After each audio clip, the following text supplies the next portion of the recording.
Welcome back to Outriders. In this video we are going through the biggest mistakes you are making with this demo. We are starting off with the most important, and it's the biggest mistake that everybody is making. It's actually getting increasingly frustrating seeing people doing this, but that is comparing the game to everything else that's on the market. Sure, it's a looter shooter, it's taken inspiration from several different games, but it's nothing like The Division, besides having cover in the game and having loot in the game. It has similarities to Gears of War because the developers actually made Gears of War Judgment, but everyone's saying this game feels like Gears of War. Gears of War is slow and tanky movement.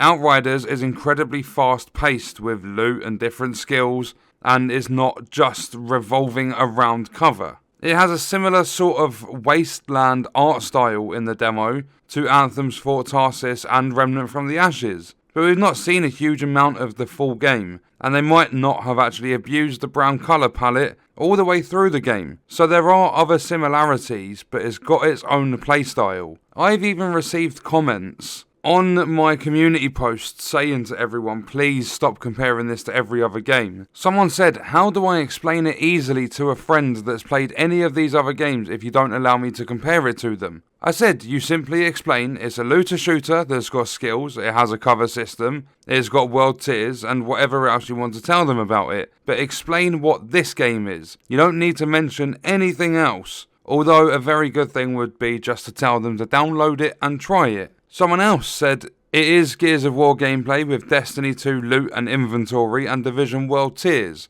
Overall 3 great games and I'm hyped, enjoying the demo immensely. It's none of those games at all because it's not Gears of War. I've already mentioned it's fast paced and Gears of War is slow. It doesn't have Destiny 2 loot because there isn't a big quest grind for it, although the inventory does, in terms of the way it's been designed, look fairly similar to Destiny. And world tiers might have the same name, but they are nothing like each other, because in The Division, the world tiers simply increase the enemy strength, they do nothing to the loot, and the drop chance exactly how Outriders does it. As I've said, it's taken inspiration, but if you go and you say to someone, so someone asks you a question, what's Outriders like? You say, it's like Gears of War. They're going to think that it's slow, tanky movement and it's literally cover to cover. That could put them off. If you say, like, the same questions asked again, you say, it's like The Division. They're going to think it's a cover to cover, like literally the game is focused on cover to cover movement, and it's got quite a realistic setting. Outriders is sci-fi.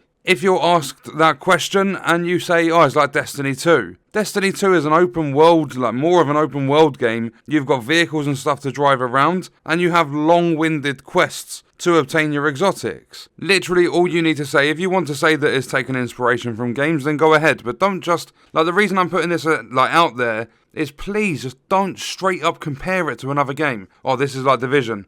This is like Gears of War. No, it has some similar looks, similar feels, it's taken inspiration, but it's nothing like any of those games. You don't get crazy skills in Destiny. You don't get any form of loot in Gears of War, and you don't abuse cover in this game like you do in The Division. And it doesn't have a realistic setting like The Division. All you need to say to someone that's unsure about this is either go to the Outriders YouTube channel, look at their Twitter, look at the broadcasts and the pictures and videos and stuff they've put up, or go and download the demo and try it for yourself. It's completely free, it's not tied to a pre-order or anything like that. It's available on every platform for gaming, besides obviously mobile, besides Epic Games, and besides Google Stadia. It's available on the PS4, PS5, Xbox One, Xbox Series X and S, and it's available on Steam. People that are just straight up comparing it, it's starting to get really, really annoying because not only is it going to put people off, it's also completely misinforming people. But we're going to move on to another big mistake that everyone is making, and that is not giving this demo a chance. I've seen people come in, they've probably played about half an hour to an hour, and they're just giving up with it. There are 4 characters to play in this demo. The gameplay to max a character at level 7 and world tier 5 will take you no longer than 3 hours depending on what you are doing.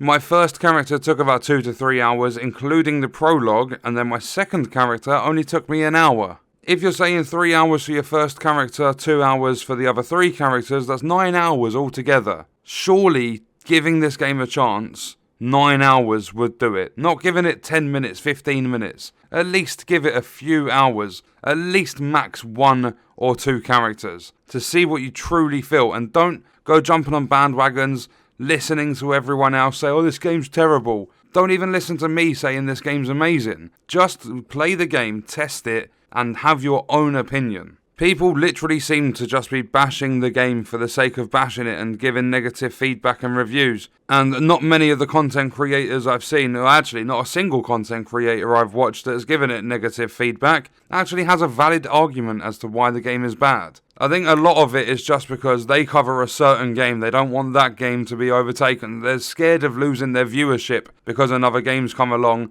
I'm not saying this game's a killer of any other game, but I'm saying that's what some of these content creators are fearing. They are thinking, oh, I cover Destiny 2 all the time. If people start liking Outriders because it's fresh on the market, it's got some content to do, whereas Destiny 2, they're removing the content that people like playing, then people might switch to Outriders. I'm going to lose my audience. No, just if you enjoy the game, just say you enjoy the game. Your viewers should follow you where you want to go, and they should watch what you want to play. But we're moving on again. One of the biggest mistakes you can make is spending too much time in cover. This is not a cover-based looter shooter. The trailer states that cover is for cowards. And I'm not saying don't ever use cover because it comes in handy. It's definitely useful from time to time depending on the class you're using. There is auto health regeneration that will bring back about 1/3 of your health. So even as the Devastator, who is designed to be up close and personal, if that's too much, you're getting overrun, fall back a little bit, sit behind cover, get that health regen to build up 1/3 of your health, then get back into the fight. Using it and being smart with it is going to be your best bet. If you want to get to World Tier 15, you cannot abuse cover. It's not how this game is designed to be played. Technomancer, out of all of them, should possibly be in cover the most, being a long-range support character. But at the same time, the Techno has the best healing in the game out of all 4 character classes, so you can also play closer range with the Technomancer because the healing is the best. 2 of the 4 classes in this game are an up-in-your-face playstyle. This is not based on cover, so stop using it all the time. Another big mistake that people are making, and that is not building your character properly. It's very hard, there's no set builds or anything at the moment, it's literally a demo that lets you go up to character level 7 World Tier 5. You get 2 points for your class tree, and there are 3 separate paths in each of the class trees for the characters. So there's a lot more to the game that we haven't explored, but when I see people that are trying to farm for legendaries, they're trying to take down the captain in the Terra Infirma side quest, they are dying over and over and over again because they don't have the right things on their character. This build system is very in-depth, and if you use it correctly, you've got firepower, anomaly power, health, you've got skills, mods, class trees. If you are farming that captain on Terra Infirma, it's a decent legendary farm, not the best, but the captain farm will help you out with your build. When I started doing it, I had a very mixed build. I mixed it up between anomaly power, firepower and health. I had literally just got like the best gear and put it on sort of thing. I was being shredded, barely taking down the captain, wasting a lot of farming time. Then I paid more attention, I put on gear that only boosted my firepower, and I just used my skills for extra survivability, and now I survive like a tank but I deal damage like a DPS. So I'm surviving a lot more, I'm dealing a lot higher damage with my weapons, I'm taking down the captain in like 35 to 45 seconds. Make sure that you know how to use the character you are using, because it's definitely going to help you out. And to basically extend that, like expand on it, you need to make use of the mechanics in the game. That's another thing that people are not getting right. You have skills that can move you around the battlefield. That's another thing about people sitting in cover so much. The Trickster has a skill that will teleport you behind enemies. You get a bit of shield. If you use Temporal Slice, you can deal a lot of damage and stuff, and you can play it smart. But people are not using their skills. You've got cover in the game that you can use to be more strategic. There is cover to cover as well. You also have a combat role that I'm barely seeing anyone use. And people just in general aren't utilising many of the game's mechanics that are designed to help you survive. As I said, there's a lot of depth to the builds in the game, but not only that, to the way the game is played. And then this next mistake is also tied to giving the demo a chance. I have seen people uninstall this because they need to make a Square Enix account. It takes 2 seconds. I've seen people uninstall because of server issues. It's a demo. I've seen people uninstall because it has poor generic gameplay. Again, it's a demo. And I've also seen people uninstall because matchmaking sucks. They have literally just put out a patch to fix the matchmaking in the game. If you follow their Twitter, you would know that. If you look on the forums, you would find that out. People are being so hasty and they're rushing to uninstall this game because they can't get other games out of their head. They are stuck in the past. People need to move on, realise this is a fresh experience, and that moves me on to my next thing, the mistake that everyone's making. This game is not a live service game. They don't plan to release it, milk us for microtransactions. It's not live service. There's not actually going to be a single microtransaction in this game besides the content pack that comes with the pre-order. And not only that, the developers have said future DLC will depend on the popularity of the game, although the balance changes and the quality of life improvements and adjustments will be supported regardless of the traction the game picks up. So basically, when the full game comes out, if they don't make that many sales, then there's just going to be a few balancing changes. Like, they're going to support the game, but just with updating and just making sure everything works okay. If the game does do well, which I'm really hoping it does, I have a feeling it will do, then we can see possible DLC in the future. They are happy to make new adventures for us to explore, and we'll get more out of our money. Because I don't think the DLC will be paid. I mean, even if it is, if they do it good enough, then my god, it's worth the money. People sit there and they waste their money on stuff that isn't worth it. So I think, especially within gaming, it's definitely time to actually start paying for stuff that's worth the money. There's obviously a lot of different factors. The DLC could suck, they could charge too much for it. We don't know anything at this current time, but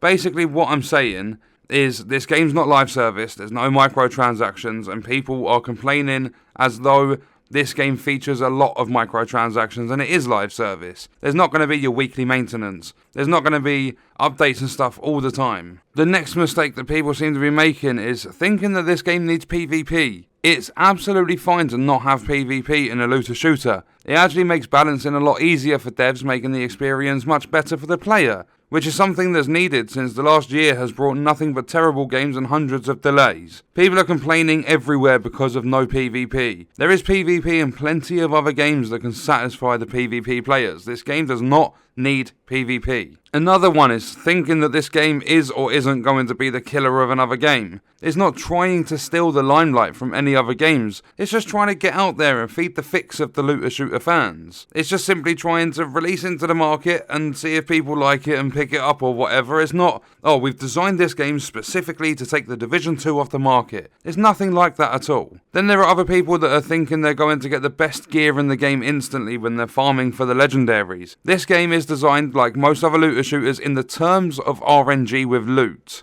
Legendaries are not going to drop 54 times each run. My first one came after 4 hours of non-stop farming the same boss over and over and over and over again. Then my second legendary came 2 hours later, 6 hours for 2 legendaries, and that is lucky. Because I have seen people saying that they've put like 12 to 20 hours into just farming non-stop, and they haven't had a single legendary. And then there are some people that have only played for 3 hours and they've got 2. Stuff like that. 6 hours for 2 legendaries means that I have stuff to spend time obtaining in the game, and that gives me a reason to play the game. The next one is selling and dismantling in the game. Dismantle first, always, for resources, because you don't just get iron and leather, you also get shards, which will be used in crafting, and it will also be, like, the shards will be used for improving your stats, like life leech, and mods, because the mods are being saved for crafting at the moment, and you can apply them to other bits of gear that you might want later in the game